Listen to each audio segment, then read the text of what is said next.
Good evening, ladies and gentlemen. A very warm welcome to the launch of the Takshashila Institution's 2024 survey report, Pulse of the People, State of India-China Relations. Thank you so much, Sunaina, for that very kind introduction. As we know, India-China relations is a topic that just doesn't seem to budge out of the news cycle.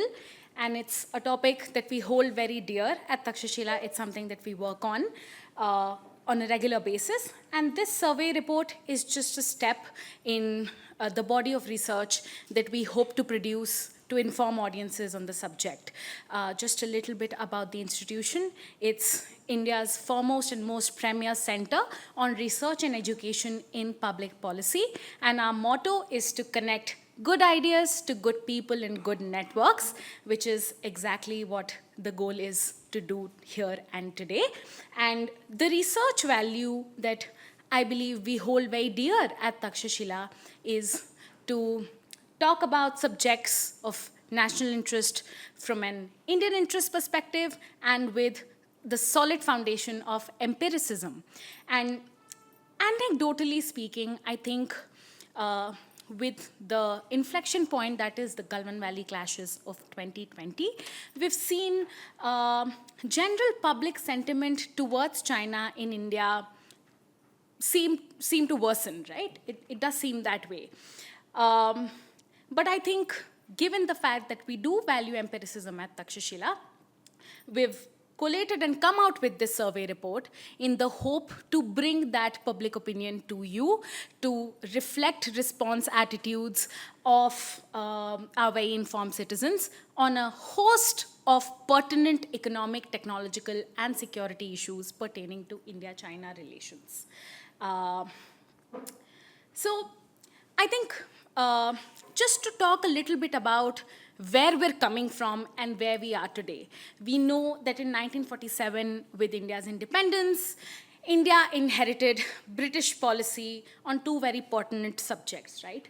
One is Tibet, and the other is the issue of the LAC and the designation of the McMahon Line. But with the 50s setting in and China annexing Tibet and laying claims on it, I think India could live with those claims and therefore chose to accept them. But McMahon Line and the governance of the LAC came out as a bone of contention that perhaps continues to dominate discussions even today.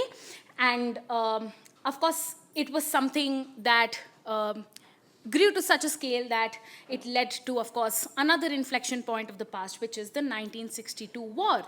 And, with Chinese annexation of Tibet, as India and China became neighbors for the first time, there were a lot of discourses going on around how, you can't wish your neighbors away and these two giant Asian powers have to rise together. They have ancient civilizational history and culture behind them, but they also have some real structural issues that need to be sorted. And the relations that froze in the aftermath of the 1962 war, I'd say only began to thaw in the 70s. And of course, with Prime Minister Rajiv Gandhi's visit to China in 88, we saw a series of agreements and understandings that followed over the course of the year that did really well to kind of secure the understanding of governance on the LAC. And the peace held till 2020 when we saw another inflection point, a skirmish across friction points in the eastern sector of the LAC.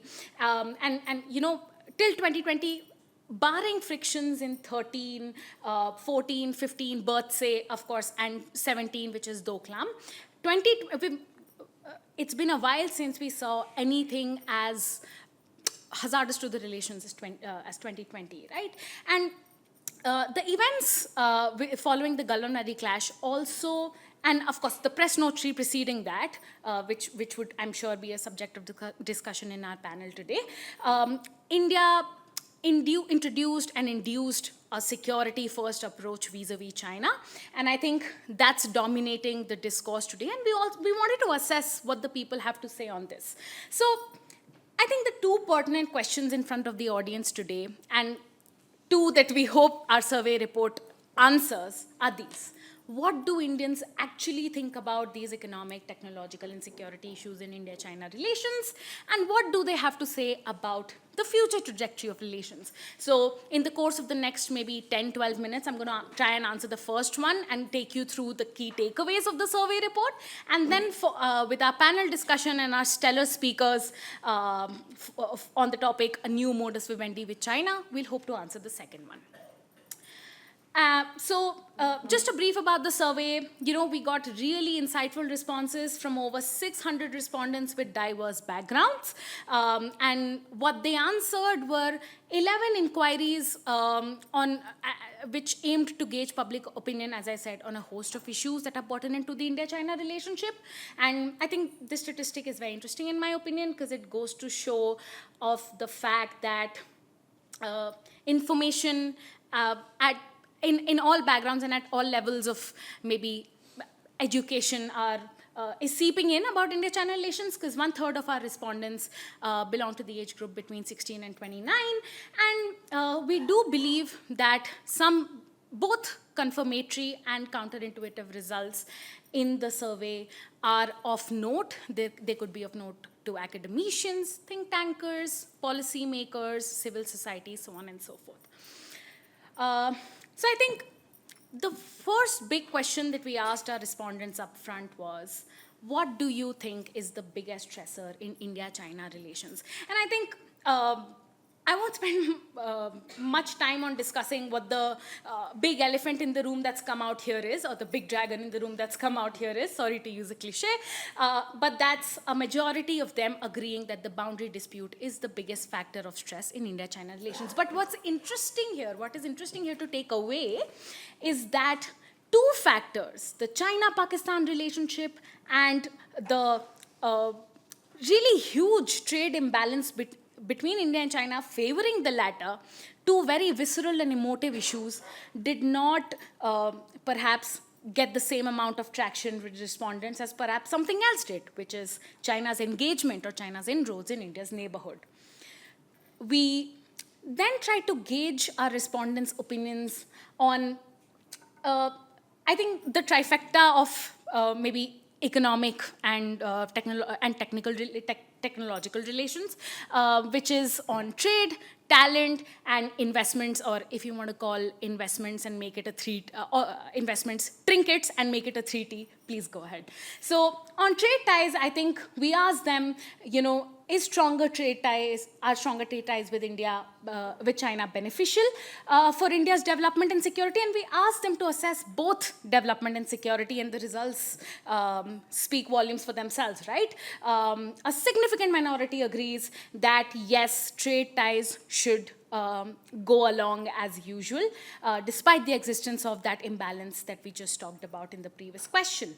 Similarly, when we asked them about India being more open to investments from China, especially in sectors where high levels of employment can be generated in the country, they were pretty open to it. And, I'm sure the room knows that in the past couple years, investment policy in India vis-a-vis China hasn't been the most open. There have been a bunch of restrictions. And so I think the sentiment expressed in these results would tell you that there is much to think about and assess. And we know there are some signs of easing, but there may just be a long way to go. And on talent, again, I think we talked about how generally or anecdotally it may seem as if sentiment, even within the public, may be negative vis-a-vis the Chinese. But from the results here, it doesn't seem to be, because, again, I think what the public had to say was that, yes, we should have Chinese talent, especially in industries where Indian employees cannot perhaps provide the requisite skills. And this even may have implications for our visa policy. Now, we asked two questions to our respondents to make them imagine a different China. We had them imagine a China that is a multi-party democracy, and we had them imagine a China that isn't led by Xi Jinping. Now, on this first question, and I think the results here are perhaps the most interesting personally to me, respondents very clearly and overwhelmingly say that yes, there is indeed a possibility that if China perhaps had more checks and balances in its policy making and decision making ecosystem, India-China relations could have been better. And we personally also believe that this question goes to show the faith that Indians have, our respondents have, and the value that Indians hold to democracy and democratic values. And when we ask them to think about a China that would be governed by somebody other than Xi Jinping, and then think about whether India-China relations would be better, of course, majority of them say can't assess, but that shouldn't, in my opinion, mislead you into believing that there isn't enough information. Because I think the 30.5% second highest number on this chart, which says no, tells you that our very informed respondents, what they have to say about this is that perhaps there still exist very structural fault lines and issues in the India-China relationship, and the relationship isn't as personality-driven as perhaps one would believe. In fact, it is these structural issues that are driving the relationship, and even if somebody other than Xi Jinping was in power, and assuming here that the CPC still is at the helm of affairs, India-China relations more or less would still be the same. Now, we also try to gauge public opinion on red line issues that China deems valuable to itself, right? And when we talk of red lines, I think many of you would understand here that when we talk of red line issues for China, it means issues of sovereignty and territorial integrity. And there, the two issues that come up are of Tibet and Taiwan. And so we asked two questions to our respondents on that. And, we posed to them the inquiry that tomorrow, if in the aftermath of the passing of the 14th Dalai Lama, both Beijing and the Tibetan administration in exile nominate respective successors to him, who should the Indian government side with? Who should the Indian government support? And the results are very interesting because an overwhelming majority clearly instructs readers that the Indian push and support should be behind the Tibetan, successor nominated by the Tibetan administration in exile. And this again may have policy implications because firstly, it may be a question that requires a deep thought exercise at all decision-making levels. And secondly, it requires us to think of the pros and cons, the trade-offs that come with any of these decisions, right? Is non-decision even an option? So these are questions that this result invokes. If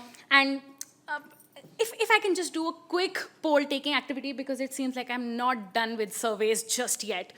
Do you think India has anything to do with the conflict in the Taiwan Strait? If it's a yes, show of hands, please. I'd say that's less than half of the room. I'd say 20 people, right? So the sentiment doesn't seem very positive here. Now, here's the kicker, right?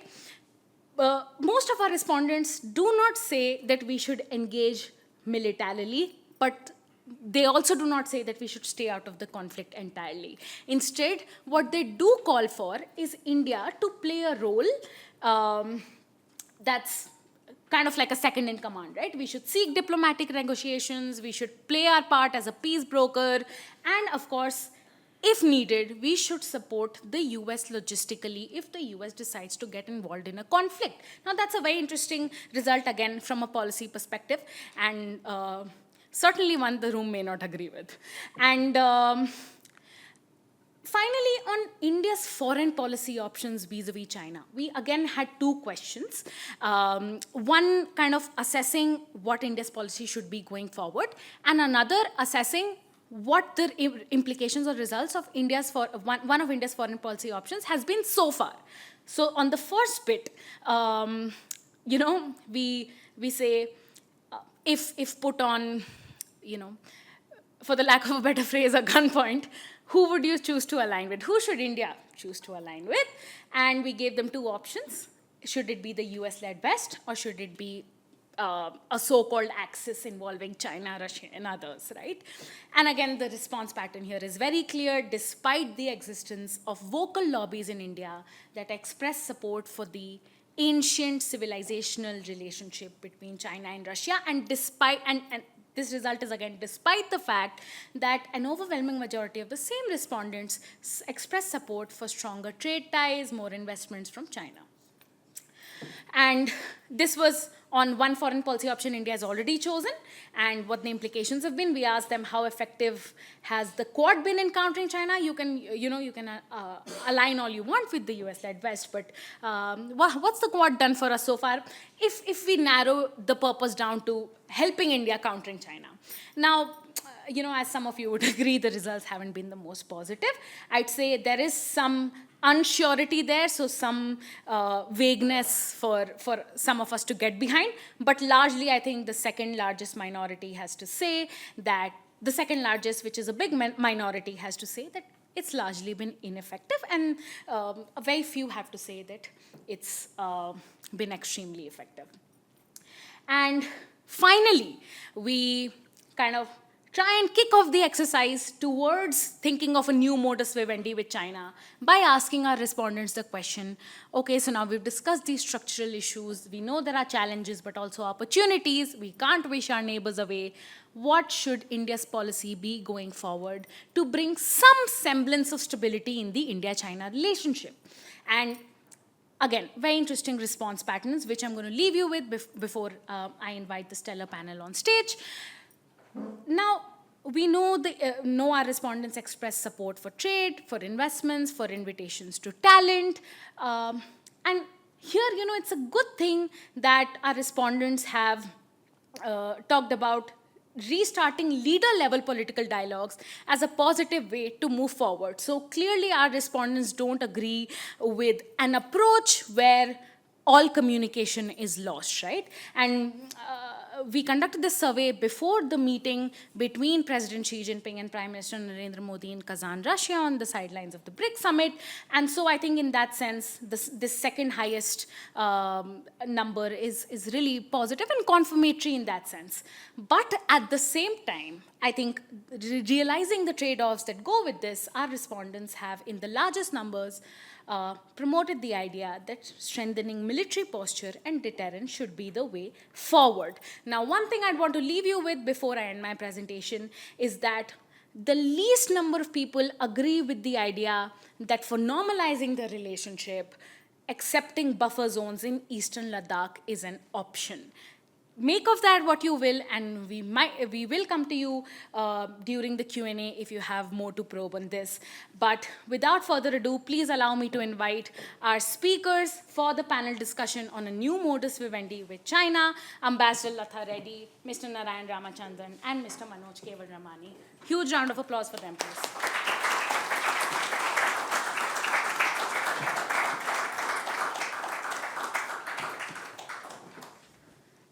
All right. Thank you so much for bearing with me through the takeaways, and thank you for giving a warm welcome to our speakers today. We, as I've said, have a stellar panel today, and I think this is a lot of intellectual power on stage, because I've been a huge fan of Narayan's work, Ambassador Reddy's work, and of course Manoj's work for a long time. Yeah, hey, that was supposed to be a secret, but right. So I'm really excited to hear what our speakers have to say today. Ambassador Reddy, of course, co-commission of the Global Commission on Stability in Cyberspace. She is in many ways one of the biggest influencers the Indian policy making and foreign policy apparatus has had on India's cybersecurity policy. Ma'am, we're so honored to have you here. She's also been Deputy NSA for India, and she's done a lot of very influential work on India-China technological relations, on cybersecurity policy, and on overall role that India has to play in technological domains throughout the world. Thank you so much, ma'am.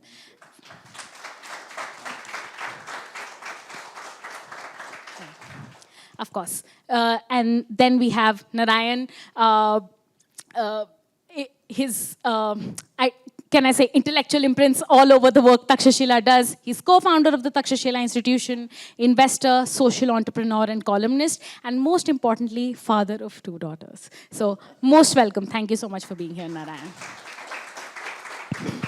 And, of course... Anushka, that's particularly relevant in a China context. Of course. Yeah. And as a daughter, I approve. Yes. And 2 daughters. With a younger sister, so I approve that as well. And of course, we have Manoj, my, well, reporting manager. But more than that, he's the chairperson of the Indo-Pacific Studies program at Takshashila. He's fellow China Studies and author of the book Smokeless War on China's tryst with the COVID-19 pandemic and the world's tryst with China during the COVID-19 pandemic. So thank you so much for being here. It's quite an honor and pleasure. And I think I'll just kick off the conversation with one broad question to all the panelists, which is, we went through the takeaways, and if you've had, you might have also had some time looking at the survey report previously. I just want to gauge your thoughts on what are the interesting, really counterintuitive takeaways here. What is it that we should really focus on, and what, in your opinion, is the most important thing to look at with regard to what the public, which is also an electorate, which is also scholars and teachers, which is also students. So what is influencing them the most, and what do you think is the most important to take away here? Ambassador Reddy, if I may start with you, please. Yeah. Thank you. Thank you very much, Anushka, for that very generous introduction, and also for asking me to be a part of this panel. I think, for me, one of the big takeaways was that why do 69.2% believe that if forced to choose, India should align with the US-led West and not with China, Russia? I think I didn't expect the percentage to be that large, to tell you the honest truth, because there are people, there is a very vocal lobby, as you said, in India, who do believe that we shouldn't put all our eggs in one basket, in the US-led West basket, if you like, and that we should keep all our options open and pursue our policy of engagement with all, in other words, strategic autonomy. So that surprised me a little, about the results of the survey. And the second thing, I think, which I found interesting, was that so many people felt that employment, investments that led to employment were fine from China. Again, that for me was surprising, and I'm sure Narayan will shed a lot of light on that in his remarks. But it's interesting that we put sort of realpolitik, in a sense, above sentiment, any kind of anti-China sentiment. You say, no, if it's going to generate employment opportunities, this is good for us. Right. Thank you. I do agree with your assessment, ma'am, and I think this is something I try to point in my presentation as well, that I think the respondents here understand some of the trade-offs that maybe come with making decisions vis-a-vis China, but at the same time, geopolitically, maybe they would be more comfortable not putting all of their eggs in one basket, which is why I think there still continues to exist that close to 31% lobby that believes that we should have closer ties with Russia and China. But ma'am, if I can ask you a quick follow-up question on what you said about the US-led West, and you've done some amazing work on understanding India's role in the technological ecosystem in the world today. Ma'am, we're living in a time where the competition between US and China is, of course, intensifying, and at the same time, it is something that has technology at its core. In that regard, do you feel, in light of these results, that Indians, or maybe the Indian policy-making apparatus, perhaps may see more value technologically in siding with, not this camp, but this bin, and cooperating with the US-led West on these critical technologies? Do you think India's role would be more prominent if that is the case? I think so, because I think that certainly the West has shown itself to be more amenable to working with India. But what I'd like to do, perhaps in my later comments, is to talk to you about some very interesting initiatives I've been engaged in recently in Singapore, actually, as it happens, with a Chinese delegation and an Indian delegation, talking about how it's actually possible for us to cooperate on technology, on cyber technology, to be precise. So I would rather bring that course. up during the general comments, if I may. Of course. I'll come right back to you, ma'am. Narayan, if I could have your thoughts on the question, please. Yeah, so, is that working? Yeah. So to me, the survey showed again that Indian people are generally very pragmatic in their approach, while the rhetoric in the press and amplified through social media is often very polarized and seems to us as coming from one end or the other. When it is about them and about their economic and material well-being, then they have a very pragmatic approach to the whole thing. So security issues are security issues. We need to deal with them, but let's figure out a way by which we can trade.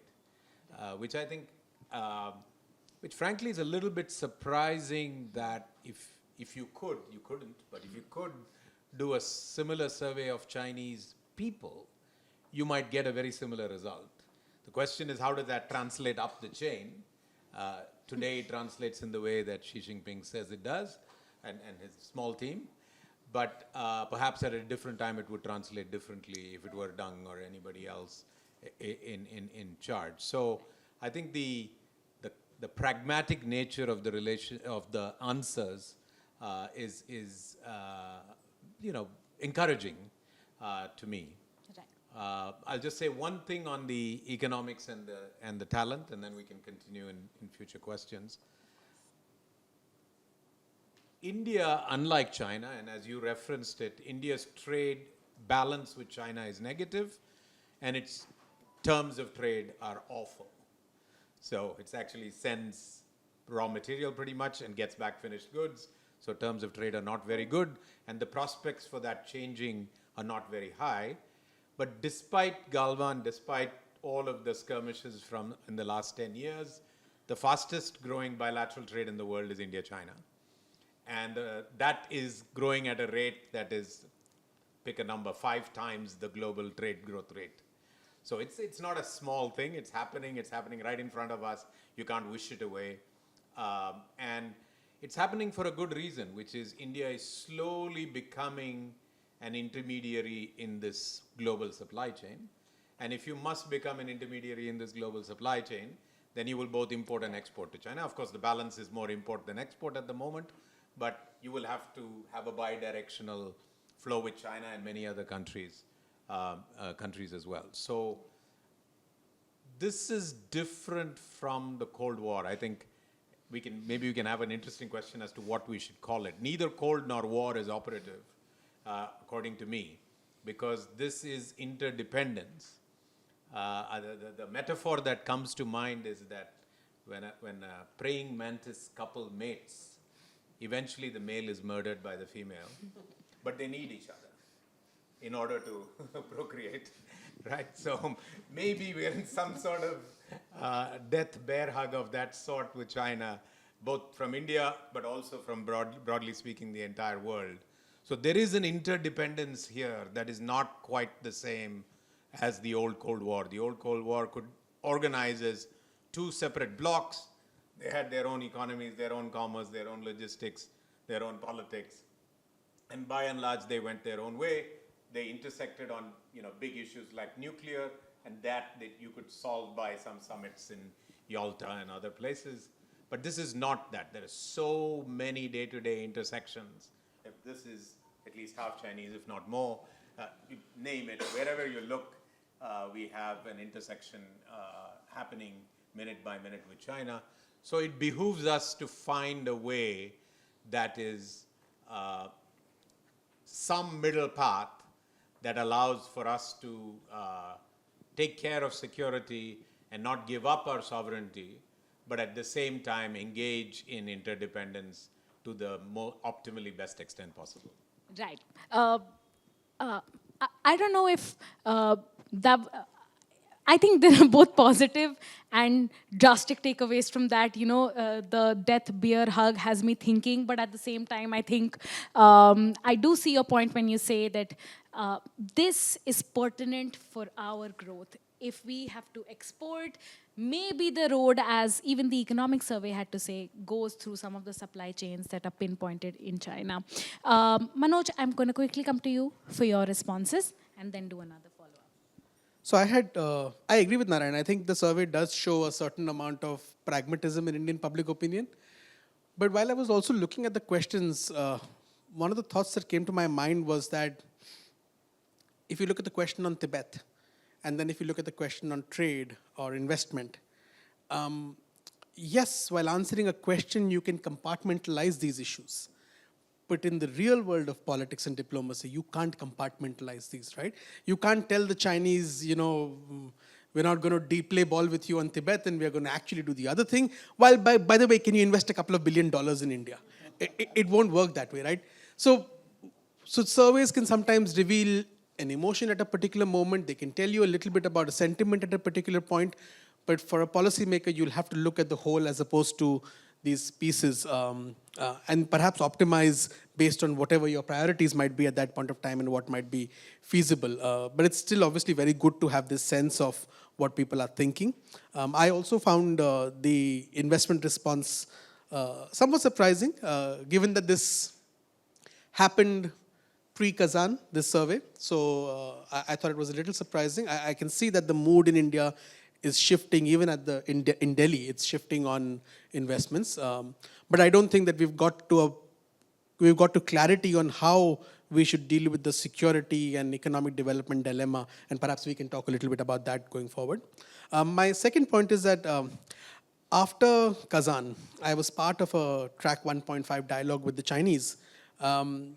And it's interesting, our question on the US, in terms of which are the biggest stressors, showed the India-US relationship fairly low ranking because that's Indians thinking about it. But in that 1.5-hour dialogue that I was part of, there were 4 questions on what are you doing with the US? What are you doing with the Quad? So while it might not be on the top of our list of concerns of what we think is a stressor, from the Chinese perspective, it is a significant factor. So when we say that about 70% of Indians believe that we are probably better off working with the US-led West, that does cause strain in the relationship, and it will cause strain in the relationship if you just correlate those two together. But yeah. Thanks so much for that, Manoj.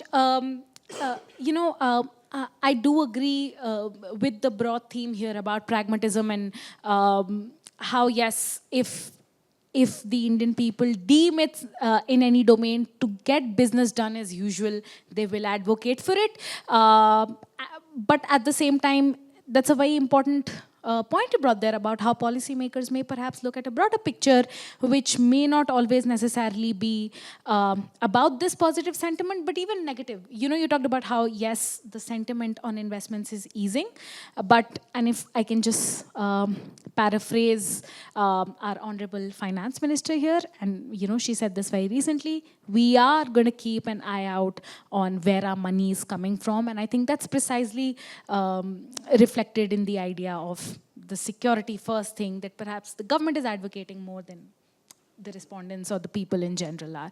Ambassador Reddy, if I can please come back to you and probe a little bit more on the technology question. You talked about how India and China can find ways to collaborate and cooperate on technology, given that it's becoming such a fragmented domain today with there's competition vis-a-vis access to everything from chips to source codes to so on and so forth, right?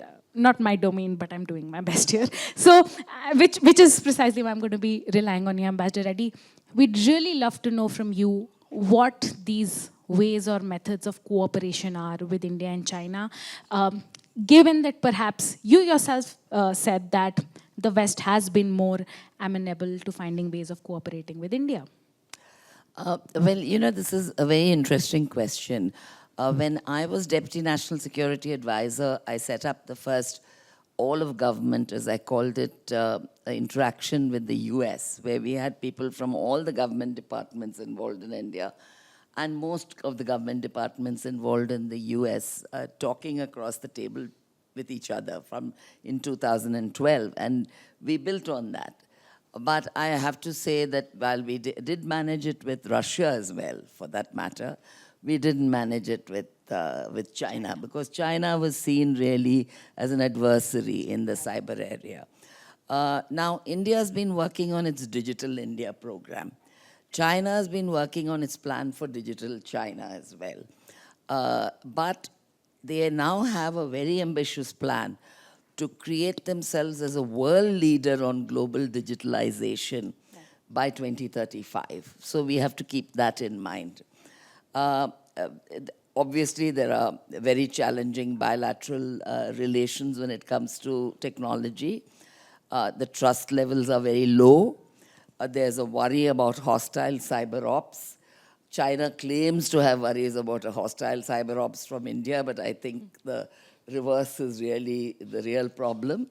But trade in digital goods and services is thriving, which is, again, a great anomaly, and perhaps Narayan will later be able to shed some light on that. There's a common interest in promoting a stable ICT environment, of course. And it's important for each country to safeguard their own ICT and to prevent malicious use of their own cyberspace for attacks on the other. Electronics, India is still very dependent on China. There's cooperation, there's competition. It's a very confusing area. And international cooperation. Have we been on the same page in organizations like the UN, in the governmental group of experts, in the OEWG? Bilateral CBMs are needed to build trust. But diplomats have to work both in the multilateral area and the bilateral area. And as far as the humanitarian dialogue initiative, which I mentioned, is concerned, we held first a virtual meeting. Then there were consultations in both Delhi and Beijing. And then finally we held a meeting, an actual meeting in Bangkok. And then most recently in Singapore. What were the aims? To strengthen cyber communications, to implement norms on critical infrastructure, and definitely, as you said, Manoj, we can't ignore the political climate at the same time. The meetings between Modi and Xi in Kazan on the sidelines of the BRICS summit were important. They did, sort of loosen up the communication efforts in this area as well. And, China had a very strange wish list when we talked to them in Singapore. They wanted direct flights, which I think is a fair request. They wanted the visa curbs to be lifted, particularly on diplomats and on journalists, I think it was. And they wanted the ban on Chinese mobiles to be lifted, because that's obviously a big trade hindrance for them. And they wanted Chinese journalists to be allowed to visit India. And they wanted, this was a good one, more Indian films in China, which I thought was very cute. And we have obviously had our own wish list. And our people, I must say, didn't mince words and said very clearly, you have to stop attacking us. And now the idea is also that China is very, very keen that Modi come to China for the SCO meeting in 2025. And they feel that the leaders vibe well and they're able to talk without aids or without talking points, which is what they said happened in Kazan. And they've actually instructed, Modi and Xi have instructed the foreign ministers and the special representatives to keep meeting on the sidelines of other meetings and to take these initiatives forward. Border issue still remains a huge, huge elephant in the room, as you said. There have been 20 rounds of talks between commanders and diplomats. But China says, well, we cooperated with you and the G20 and we agreed to cooperate on the declaration, so you owe us something for that. And I think they'll be looking for a quid pro quo in SEO. I do have some other points as well. I'll come back to it if time permits. Yes, of course. I think two very interesting points that I'd really like to reiterate here that, Ambassador Reddy, you just talked about. One is, and this is just a statement and we're going to leave it here. The point you made about cyber ops. Ma'am, you're right. The reverse is really the problem. But the former, I'm going to take it as a confirmation that there are some cyber ops happening from here in India onto and against China. So we're going to leave it at that. And I think the second interesting thing here is about wish list, right? And ma'am, you talked about the G20, and this is a story Mr. Rahul Mathan, another good friend of Takshashila, keeps telling us that when they were at the G20, and when we were talking about including the word digital public infrastructure, they refused to agree to the communique until the term digital public infrastructure was changed to systems. So I think this is always the case with the Chinese. They'll come with a wish list, but I think it is precisely things like those 2021 rounds of co-commander level talks, WMCC meetings, and other diplomatic and bilateral engagements that really help bring the middle way out and forward. Narayan, if I can come to you, and I'm going to take context from something that Ambassador Reddy said, which is about our trade with China being very high in electronics, digital components, so on and so forth. And recently, on 3rd December, Indian External Affairs Minister Jai Shankar said in the parliament that, now that disengagement on the border is complete, with the Chinese finally budging on Depsang and Demchok, we're going to feel free to think about other issues in a new calibrated approach, but with a security-first model. And I'm largely paraphrasing the minister here, but this is the essence of what he said. And so I guess my question here is, do you think in an environment where mutual trust is lacking, and perhaps that is the reason underpinning that we still trust the hardware but not the software, do you think in such an environment it will perhaps be a positive move to be more open to investments? Or you talked about reaching a middle ground, right? So is that middle ground really security first in some domains and complete openness to investments and trade in others? So I think that the entire world, the US, the West, India and others, have to train new muscles to deal with China. I think the old idea of either they are an adversary or they are a friend, that 0-1, maybe with so many pronouns we are not going to get, maybe we should think of China as a multiple pronoun location, and how you deal with each of those pronouns becomes an important facet of how India and other countries need to organize themselves. And even these somewhat cutesy metaphors of small yard, high fence are not sufficient. I'm sorry to say, I think the diplomats will need to learn a whole new level of both detail and expertise in order to deal with China, because they are going to be friend, believe it or not, I'm going to actually say that, friend, rival, competitor, adversary, across domains, across time, and within domains. So this is a very complex relationship. So at 28 nanometer, we may not care. At 3 nanometers, they're going to care a heck of a lot, right? So, so this is going to become a very interesting issue, and the diplomats will go there and say, Panchsheel, this, that, long history, we are civilizational. All of that ain't going to matter a lot when it comes to dealing with these very, very technical issues. So I think we're going to have to learn a new lexicon, a new modus vivendi, or whatever you call it. I have to learn the Latin for that. But in order to be able to relate to this. So again, I'm using the term middle ground as an approximation. And the approximation is that it is not a middle ground on investments. It is actually a lopsided non-middle ground on investments. But if you take the security first as well, it becomes some sort of a middle ground. I think the challenge for India to do security first, I mean, challenge for US to do security first is okay because they are coming from, you can call it strategic rivalry where they have the first among equal status. For India, if you put that first, then every discussion becomes paranoid. And it's not an easy thing for paranoia to overtake a normal sort of trade and business relationship. So in much the same way, and some of the reason we are here today from the world and from India's point of view is that China both used superbly well and abused the WTO system. But India needs to get to the 15-year end of the WTO system without the WTO system.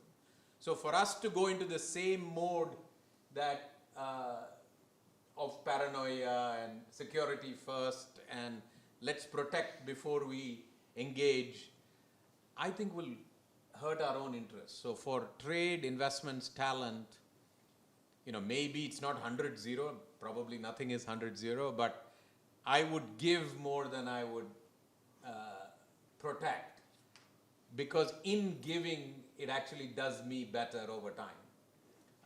At least that's the way I would see it. Now, that might be a pacifist view. Some people here will accuse me of saying you're naive about the dragon, to use your term.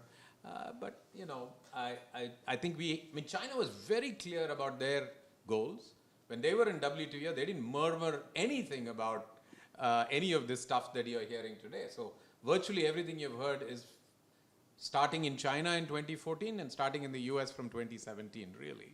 If you see all the charts on public perception in the US, they were all like this till 2017, January 20th or whatever that date was. And then they opened up like this, which is against China.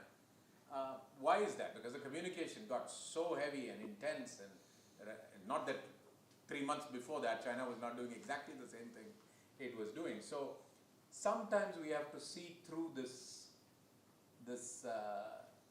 first Galwan, now no Galwan. I would say be careful about both. We just need to chart a middle ground to get to a 5-10 year future that in this particular context that suits us.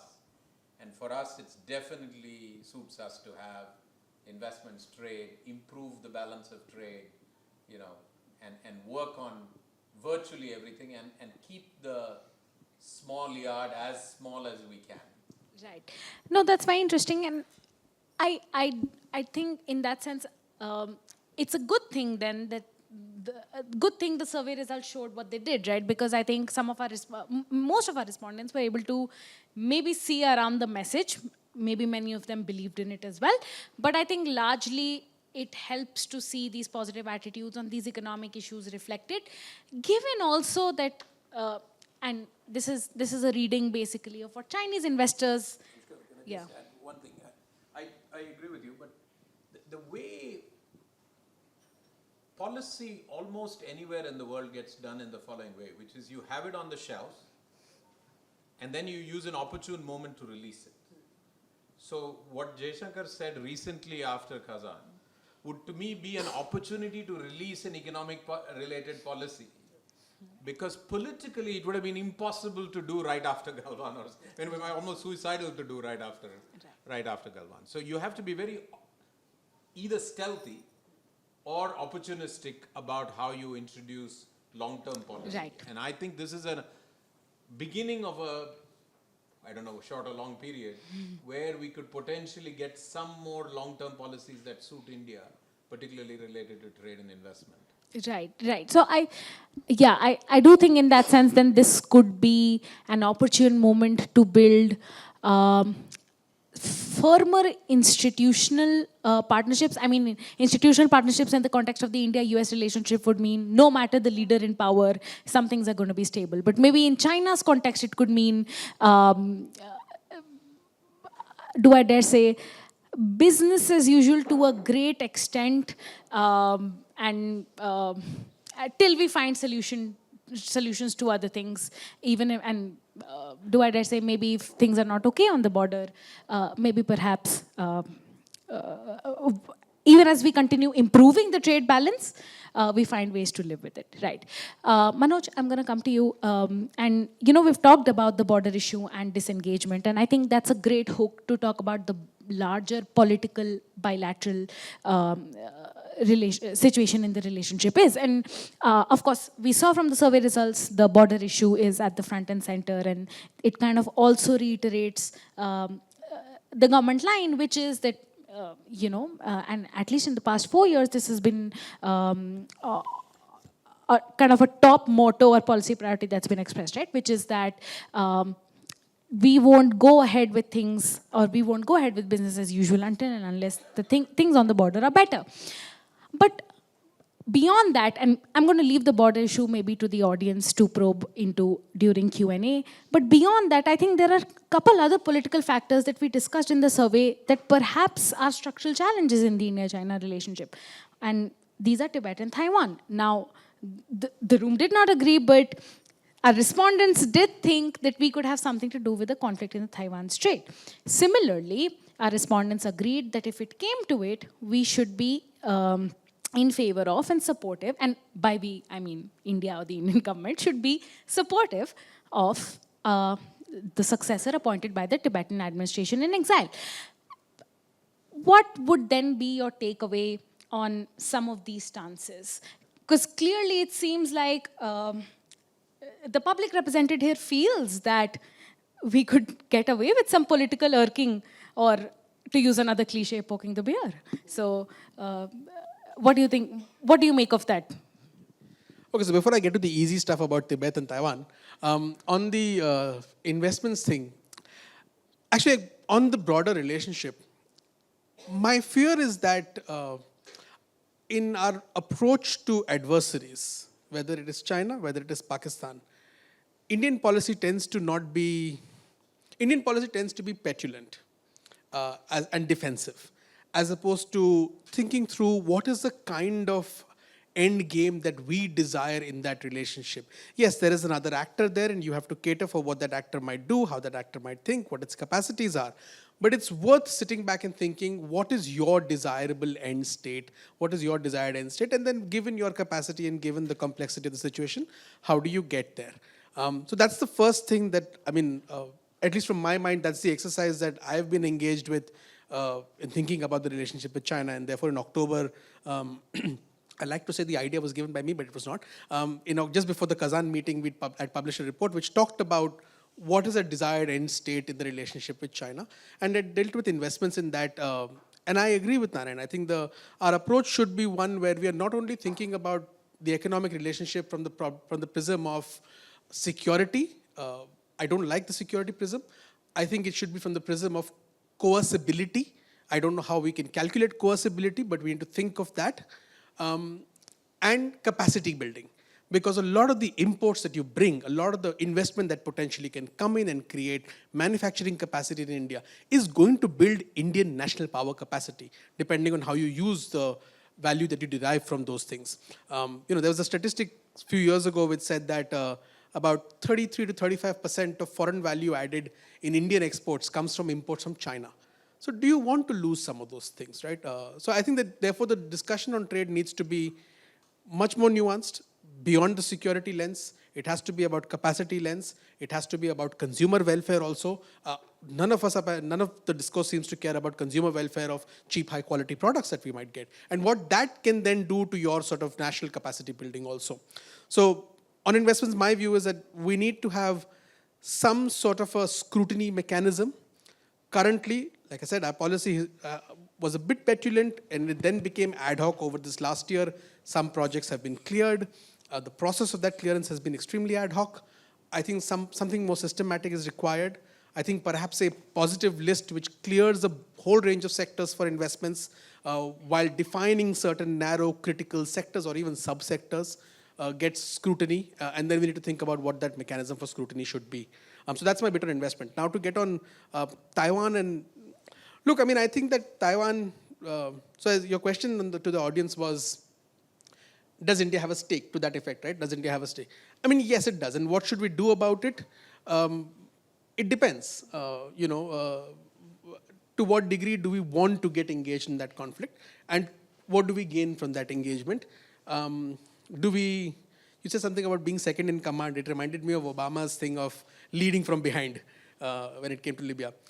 I don't think that we can really drive the engagement on that issue, right?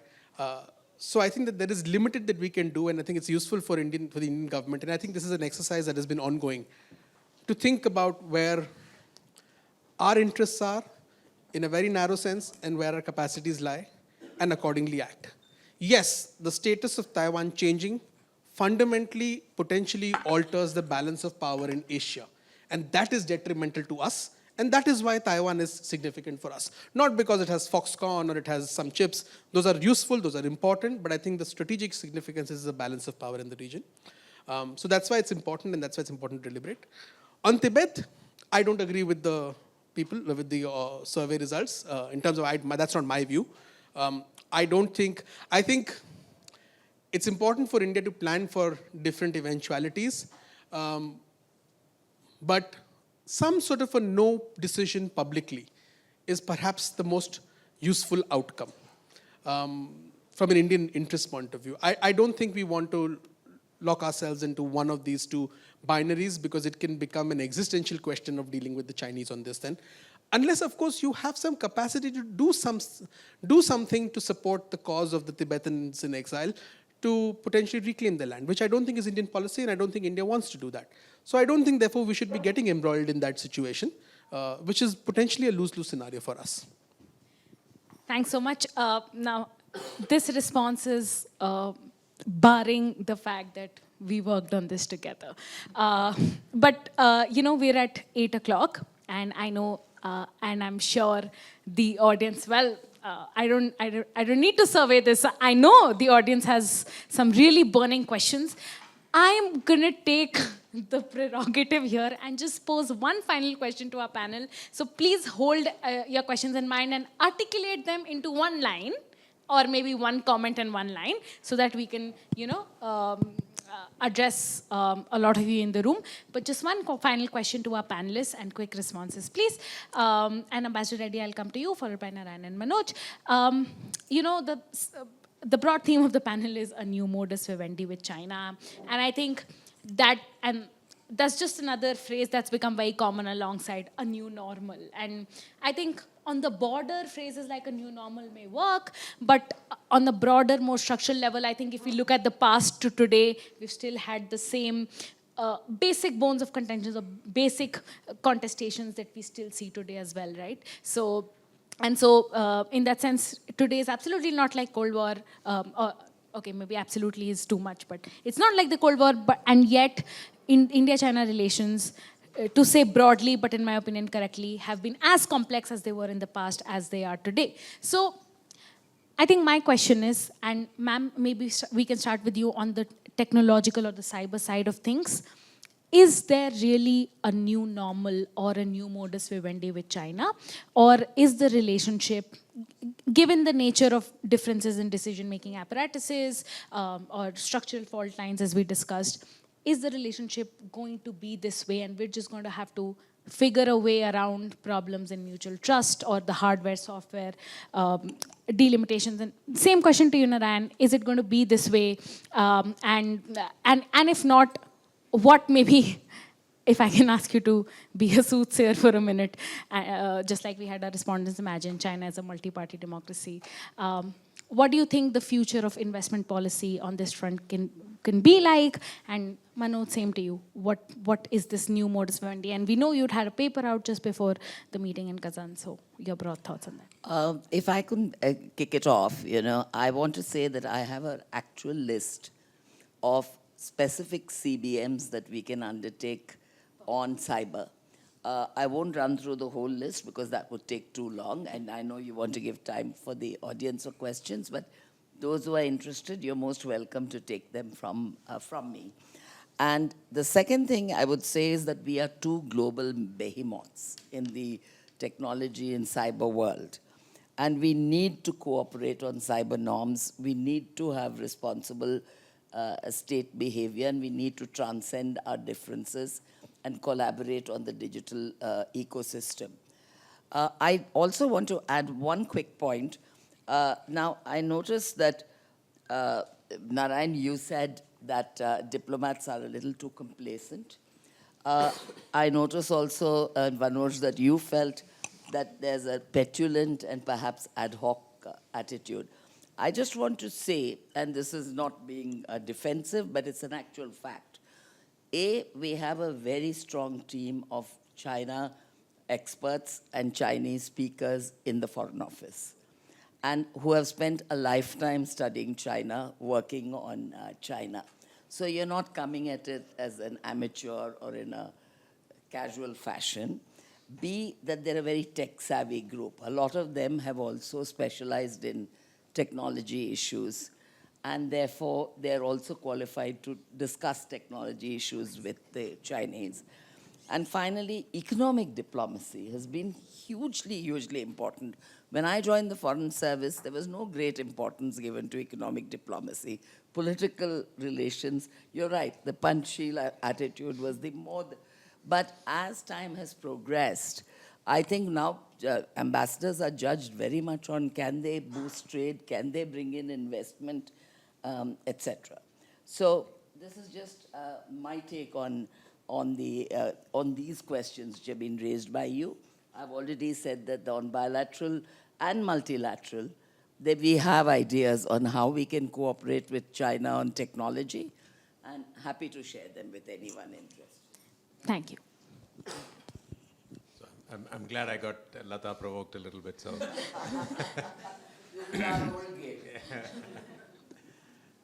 No, so if it is true, I'm glad, but all I can tell you is whatever we are doing, the NDRC is doing 10x on steroids. Yeah. So we really need to get this multidisciplinary act going, and you have to be open to the rest of India. Yeah. The diplomatic service is not particularly known to be open to India, maybe open to the rest of the world. So there has to be a very vibrant China desk that India can project outwards that sifts the best from India into it, whether that's through partnership, however you do it, right? So that this is going to be a multi-person, multi-function game, and no 20 people sitting in one office is going to be able to deal with it at any time. So, and this is getting more complex by the day, not less complex. I mean, we haven't even spoken about biotech. If we add biotech into this picture, it's just going to complicate it even further. So there's quantum. We didn't talk about quantum. So we've only spoken about cybersecurity and semiconductors. You add quantums, all of biotech, artificial intelligence, data.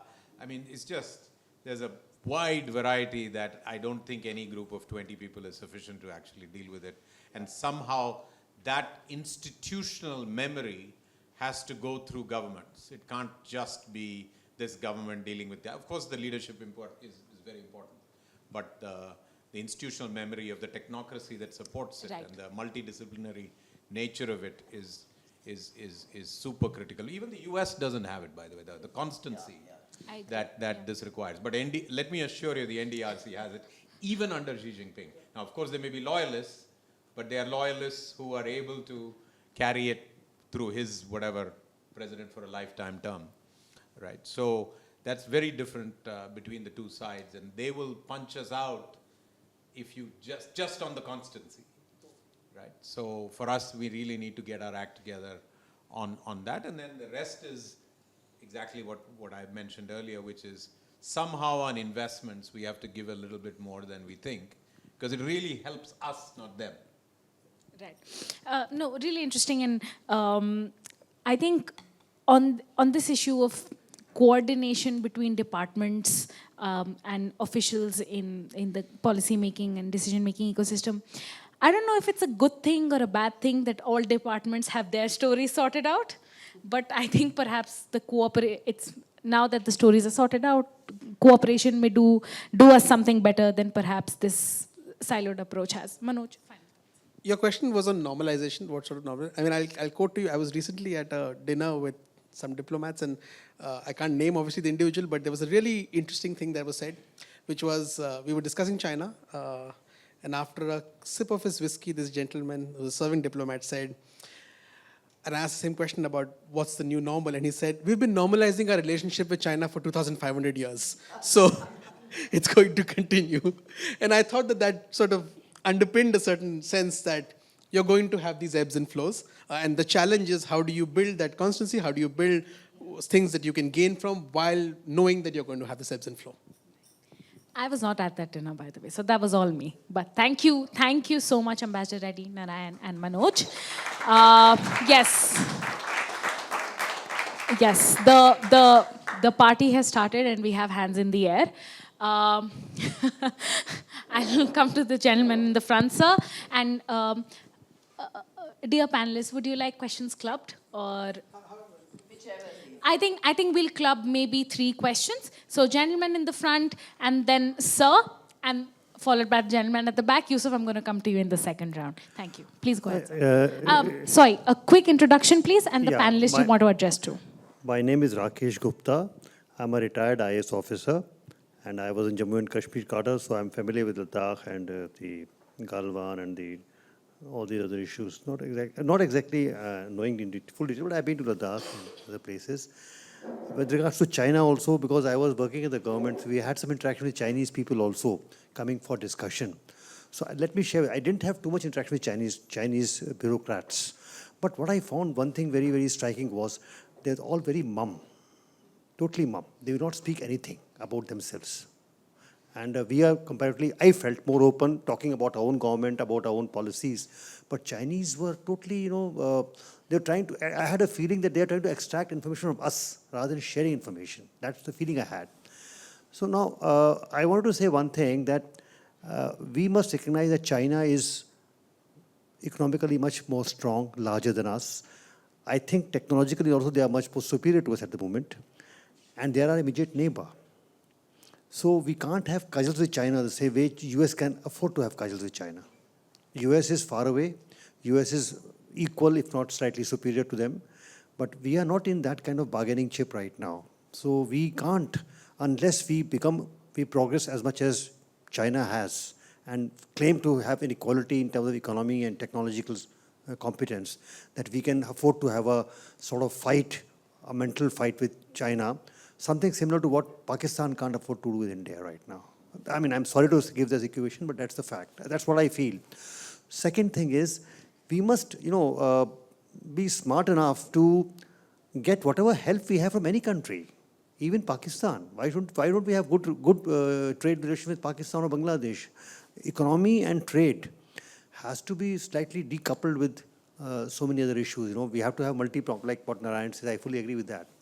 Third thing is, we know very little about China. I'm sorry, we, as Indians, I mean, an average Indian knows nothing about China except what is fed to him from the press or from some foreign policy Chinese experts writing about it. That's all. There are so few tourists going to China. I mean, I feel there's no tourism, none in the world in China. And same thing about Chinese tourists coming to India.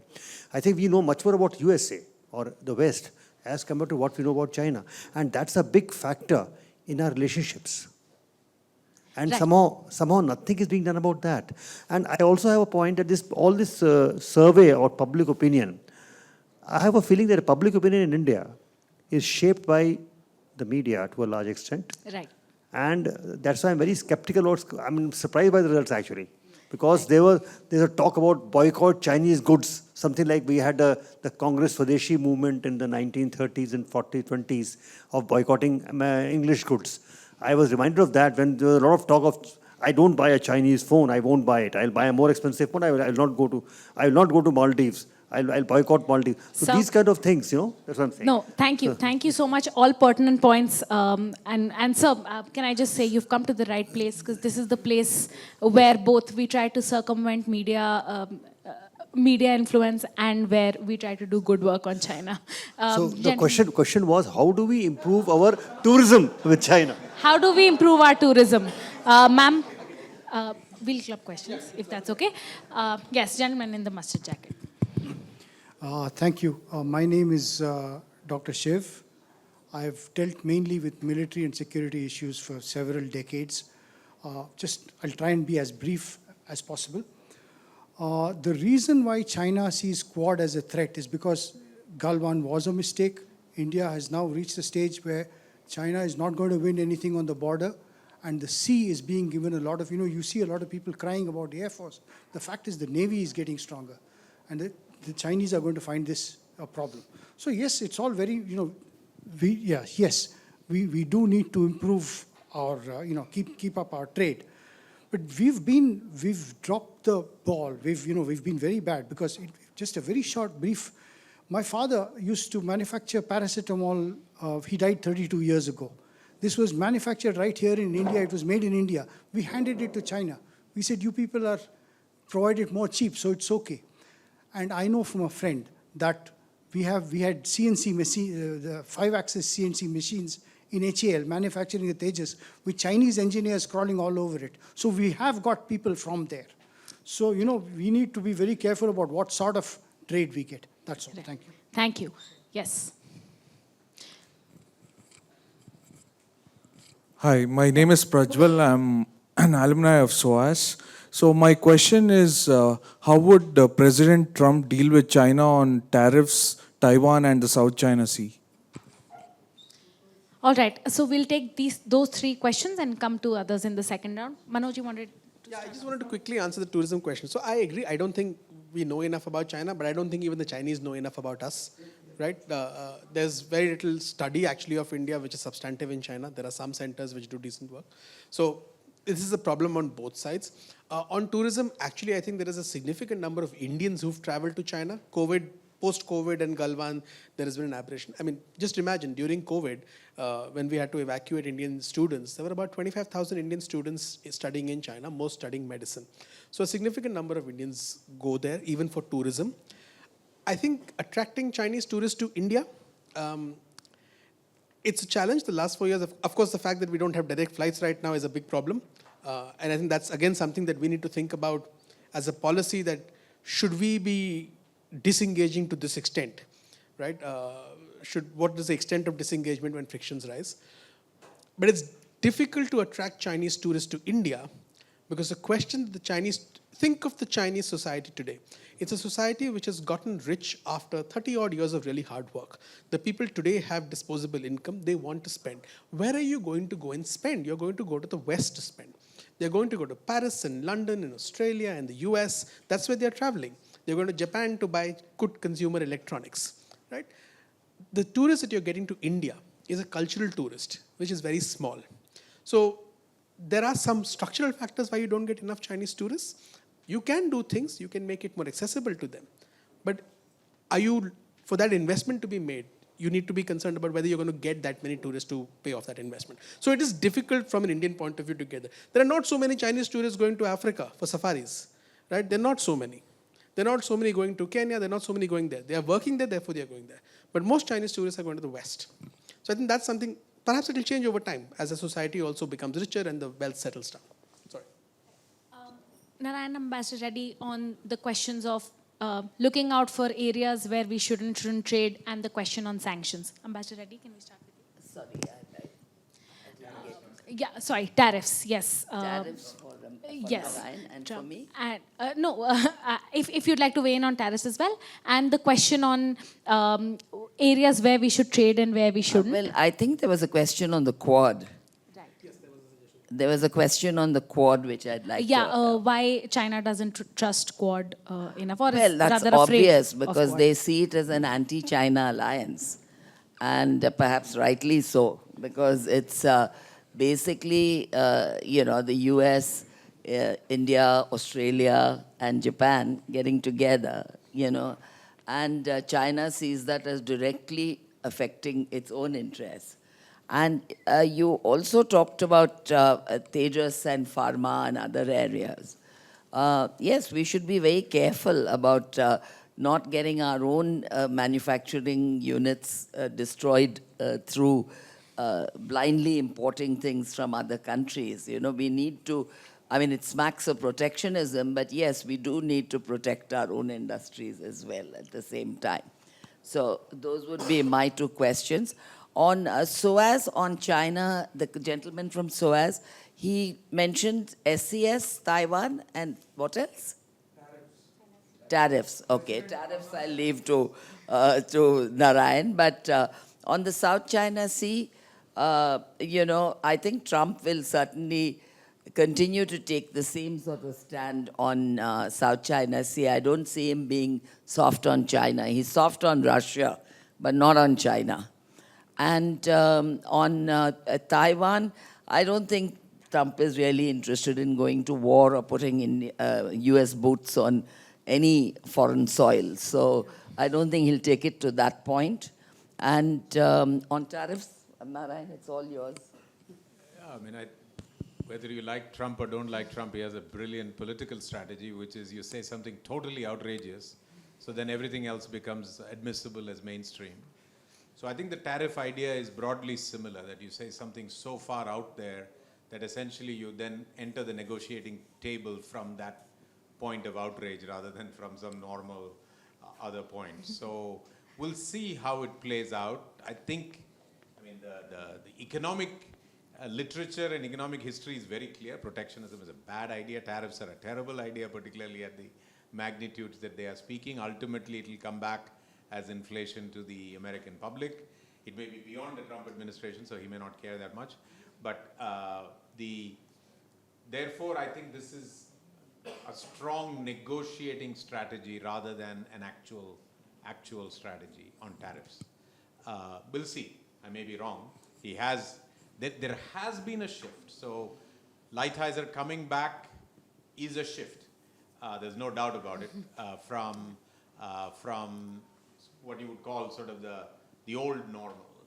But I don't know that they're going to be able to do it at this level and get away without inflation, despite the fact that there's a Department of Efficiency or something which might be very inefficient in its actual execution.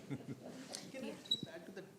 On the tariff question and on Trump's strategy on trade with China, I think he did this the last time, right? On a certain set of products, tariffs were increased.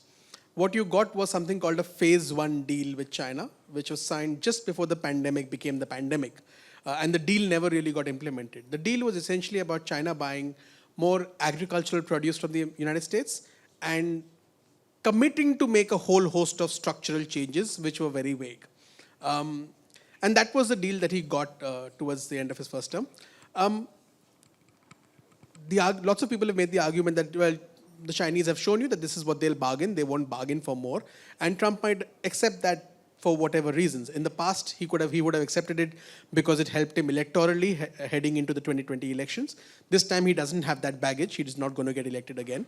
So we'll have to see what that difference comes. So also, it's at a peculiar time, right? In 2016, 2017, 2018, the Chinese economy was very different than what it is today, right? I mean, for the idea that we don't read enough China, I read a lot of Chinese propaganda. In today's People's Daily, they had an article in which they specifically said that the reason for what they have now said next year will be loose monetary policy, which is something which is a phrase that they have not used for 14 years. So the last time it was used was when the great financial crisis hit. So if they are going to ease up on money supply, and they said that this is because our external environment has substantively worsened. So it's a particular moment also for the Chinese economy, which might give him much more leverage. So the strategy that he's applying might actually be far more effective this time than it was in 2018, 2019. Thanks. Okay, we have 9 minutes remaining, so this is going to be the final round of questions. My apologies. Yes, please, as much as I love the stories, we'll only take brief questions now. Yusuf, I'm sorry. Okay, Bala, gentleman in the green shirt in the back, the lady here, and Abhishek. Okay. I'm sure BIC will be kind enough to host us outside for 15 to 20 more minutes. Please feel free to catch the speakers outside then. But yes, go ahead.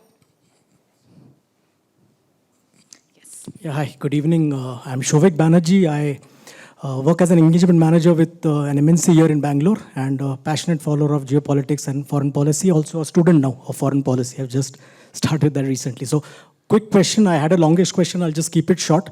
What is your personal take on the BRI? We hear a lot of reports. Of course, there is one view that it's predatory in nature. It's going to do all nasty things to some of the nations in global south. But when you read data, when you hear the other perspective, it's not so bad because it's also about infrastructure, development, linkage. So what is your take? How do you see it? Okay. Some say it's dead, but Manoj is the authority on that. The lady, please.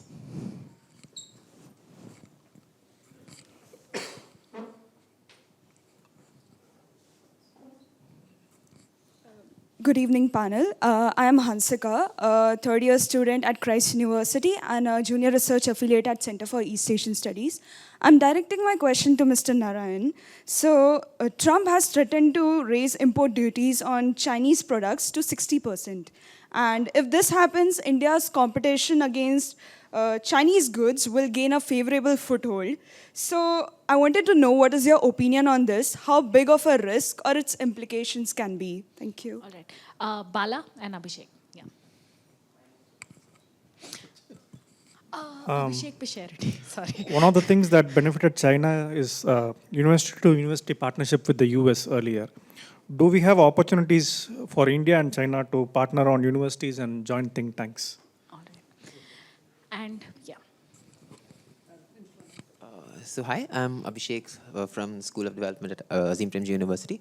So my question is just, I was just surprised by the conspicuous omission of like the climate issue in these, in this presentation. I was just wondering, given how closely our interests, Indian and Chinese interests ally in against Western pressure on the climate issue at international conferences, and how Chinese heavily want to invest in negative emission technologies and other sources for the green transition, how does that influence this new modus vivendi with China? Thanks. Manoj, quick thoughts on the BRI and any concluding remarks, and on think tanks maybe? Yeah. So on BRI, I urge you to read a piece that I did for the Indian Express recently talking about the BRI.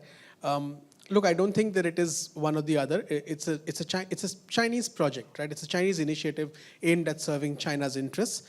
Those interests do obviously benefit other countries in different ways. When you build a school somewhere, when you build a road somewhere, it obviously is going to benefit the people over there. The terms of those agreements, the lending and investments balance are some things to be seen. Currently, BRI is going through a transformation. There is far more investment. For the first time in its history, investments are a bigger component than loans and grants. And it's private enterprise which is engaging much more in BRI activities and SOEs. So that shift is something useful to see. It means that there's probably far more concern in China also about the risks. So yes, it obviously leads to strategic risks for certain countries, but it also gives gain. That's the first point. On climate, I think we sometimes also right now overstate the similar nature of India and China's interests. I think yes, we do need to have a dialogue with the Chinese on climate. And in my paper, I do make that point that that's something that we should have actually a special mechanism for. But I don't think we should overstate this sense of camaraderie with China on climate vis-a-vis the West. Not so long ago, when Obama was the US president, he visited Beijing during APEC. India and China are coordinating their position on climate issues, and the Chinese sold us out. So don't believe everything that's just there on the surface. On think tanks, look, I don't think in this environment you can actually have collaborative work because you need to understand what's happened within China, where there is essentially a closure of civil society and open thinking because of the political environment that Xi Jinping has generated. So it's very difficult to have that, but can you have student exchanges, scholarships? Yes, and I think we should have more of that. May I? Please, of course, Ambassador. I also would agree with Manoj that China's position on climate and climate change doesn't align as much with India as you think. They are very, very self-serving in this regard, and they have taken a dramatically different position on negotiating with the West. They've made it clear that they want to be at the head table, and India has no business being at the head table, and they are very happy to point fingers at India saying we are the sinners where climate change is concerned. So I wouldn't trust China an inch when it comes to climate change. Secondly, I think where the question of think tanks and joint partnerships, I don't think it's entirely true because there are 1.5 track dialogues track 2 dialogues and even some sporadic track 1 dialogues going on between Indian think tanks and Chinese think tanks. But it's become definitely more difficult. And on the BRI, I'd like to say that it's a very, very self-seeking mechanism. And I personally, I think India was completely right to totally oppose it. And time has shown that every country that's taken on the BRI in a big way has lived to regret it. So I, for one, don't think the BRI is a good mechanism at all. Ma'am, any final thoughts on? Well, final thoughts. I think that the China-India relationship was complex, is complex, and will remain complex. But one lives in hope, let me say that. And, you know, that perhaps we will find a way out of this conundrum, and we will find a way of working together, at least in some areas. Thank you. Thank you. Narayan, your opinion for the lady, please, and final thoughts. Yeah. So on climate, I agree, but we probably have more in common on agriculture than climate. So the so-called global south pairing of India and China is probably best represented in agriculture, where, by the way, the West, despite all its posturing, has enormous subsidies. Enormous. The European agriculture subsidy is approaching €1 trillion now. So I think there the so-called South versus North dialogue is appropriate, and India and China should pair together with Brazil and other places. But climate, one, they don't talk to us very much. Number two, they're way ahead of us. If in general they are 15 years ahead of us, in climate they're 25 years ahead of us. So we're not on the same boat. On BRI, I completely agree. The intention of BRI was sort of a Marshall Plan, you know, Germany or General Douglas MacArthur, Japan idea, but done in such a half-assed way that it ended up being more trouble for the people who took it. So if the capital structure does not have equity and talent, then it is addiction. And that's a very bad way to construct a partnership. And I think BRI will either need to restructure or die eventually in some way on that. On tariffs, I still think it's a posturing thing, which is probably why the Indians are also quite silent on the matter. At 60% tariff, nobody wins. Everybody loses. There will be inflation in the West. If you think that's not going to impact you at 10% interest rates on the dollar, it's going to impact us badly. So all bets are off. If we do get 60% tariffs, it's a bad world. It's not a maybe bad world, it's a bad world. So I don't think we'll get there. I think we will negotiate something. We'll get some deal 1, deal 2, deal 3, and, you know, hopefully we'll keep moving. Maybe there's 5% here, 10% there. But I don't know that we will get to that point. If we get there, even if we are benefited by 20% less tariff than the 60%, just global growth and global trade will collapse, and inflation in dollar terms will go high, which will then further put pressure on global growth rates, which will tip us into, if not a depression, a recession worldwide, which is not a good thing for anybody, including the Chinese or the... so it's not good for anybody. Nobody will go there, I don't think, unless we enter a completely illogical world. Thank you. Thank you so much. With that, I think we're at 8:31. Yes, we've ended nearly on time. Thank you so much, Ambassador Reddy, Narayan, and Manoj, for your very, very insightful remarks. I've had a lot of fun having this chat, and I hope all of our audiences had something to take away from this. And I know I couldn't address some of your questions, but please feel free to catch hold of the speakers while they're here. Thank you once again, and just... you know, keeping in tandem with another value we hold very dear at Takshashila, which is technological front-footedness. We've prepared a QR code for you to scan and read the full copy of the report. We don't have printed copies in the spirit of sustainability. But yes, please log on to the QR code, or sorry, no, that wasn't technologically front-footed. So please scan the QR code and peruse the copy and let us know of your comments and suggestions. So thank you and have a good evening ahead.